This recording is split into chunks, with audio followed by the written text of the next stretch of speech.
पूर्वेच्या विमको नाका परिसरातील सेंट थॉमस चर्चचे शतक महोत्सवात पदार्पण झाले आहे। चर्चच्या शताब्दी महोत्सवानिमित्त वेगवेगळ्या सामाजिक, धार्मिक आणि सांस्कृतिक कार्यक्रमांचे आयोजन करण्यात आले आहे। 2 ऑक्टोबर रोजी महात्मा गांधींच्या जयंती दिवशीच भव्य रक्तदान आणि नेत्र तपासणी शिबिराचे आयोजन करून शताब्दी महोत्सव साजरा करण्यास सुरुवात झाली आहे। चर्च परिसरात 6 ऑक्टोबरपर्यंत वेगवेगळ्या धार्मिक आणि सामाजिक कार्यक्रमांचे आयोजन करण्यात आले आहे। यावर्षी 6 ऑक्टोबर रोजी सेंट थॉमस चर्च 100व्या वर्षात पदार्पण करत असल्याने शताब्दी महोत्सव साजरा करण्यात येत आहे। दररोज विविध सामाजिक, धार्मिक आणि सांस्कृतिक कार्यक्रम आयोजित करण्यात आले आहेत। यामध्ये अंबरनाथ शहरातील नागरिकांनी सहभागी होण्याचे आवाहन करण्यात आले आहे। आजच्या दिवसाकरता संदेश हाच आहे की आजचा दिवस हा आनंदाचा दिवस आहे।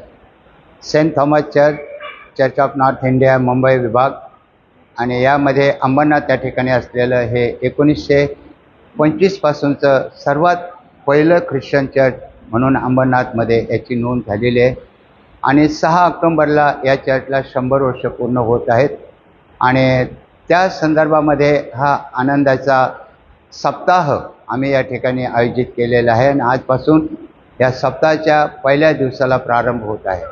आज आम्हामध्ये रक्तदान शिबिर आणि नेत्र शिबिर हे दोन्ही शिबिरं अंबरनाथवासियांसाठी आणि सर्वांसाठी या ठिकाणी फ्री ऑफ चार्ज आयोजित केलेले आहे आणि अंबरनाथवासियांना आम्ही विनंती केलेली आहे की सर्वांनी येऊन या शिबिराचा लाभ घ्यावा आणि या शिबिरामध्ये सहभागी होऊन आपले डोळे विनामूल्य तपासावेत आणि रक्त हे जीवन आहे।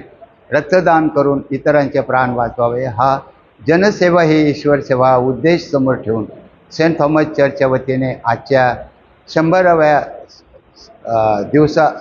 वर्षपूर्तीनिमित्त हा कार्यक्रम आजपासून सुरू होत आहे। अंबरनाथवासियांना सर्वांना माझी सेंट थॉमस चर्च आणि या चर्चचा फादर म्हणून विनंती आहे की आपण सर्वांनी या 7 दिवसामध्ये प्रत्येक कार्यक्रमामध्ये सहभागी होऊन हा आनंद अधिक आणि अधिक वाढवावा असे मी विनंती करतो। या मंदिराची जी स्थापना झाली तीच अशी आहे की 1923 साली स्वीडनवरनं विमको मॅच बॉक्स आपल्याला माहीत असेल की त्या मॅच बॉक्सची कंपनी इथं स्थापन झाली। त्यावेळेस तिकडचे अधिकारी होते ते ख्रिस्ती अनुयायी होते आणि कंपनीत काम करणारे काही वर्कर होते। त्यांच्यासाठी एक छोटंसं 30 बाय 30चं एक कुडाचं देऊळ त्यांनी बांधलं। पूर्ण कुडाचं होतं, वर गवताचं छप्पर होतं। कालांतराने ते अर्धे पत्रे मारले गेले।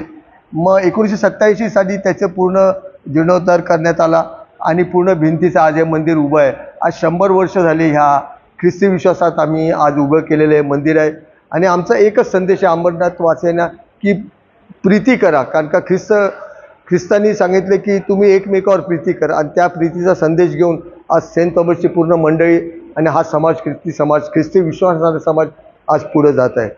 लहान मुलांचे डान्स आहे आणि एक मेन म्हणजे आदिवासी डान्स आहे।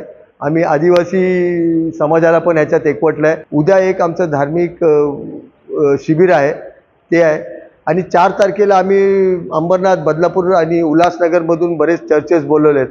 ते एक थोडं आमचं ते बायबलवर थोडं एक छोटं एक अभ्यासपत्रिका एक 5 तारखेला आम्ही भजन संध्या ठेवली आहे। कविवर्य नारायण वामन टिळकांनी जे ख्रिस्ती समाजात काम केलं त्यांची जी भजनं आहेत तर त्या भजनातून आम्ही संदेश देऊ इच्छितो जी त्यांनी गायलेली आहे।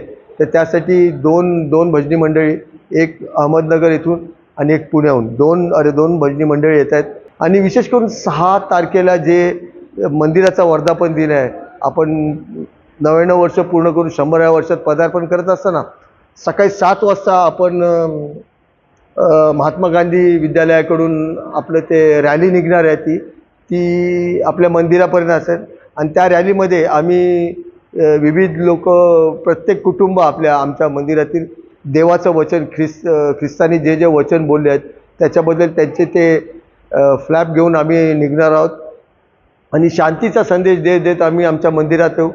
सकाळी 9 वाजता आमच्या मेन भक्तीला चालू होईल आमची आणि ती 10, 10:30, 11 वाजेपर्यंत चालेल भक्ती। असा आम्ही एकंदरीत 5 दिवसाचा कार्यक्रम आम्ही योजला आहे। फक्त ह्याच्या मागचा एकच उद्देश आहे की प्रीतीचा आणि शांतीचा संदेश।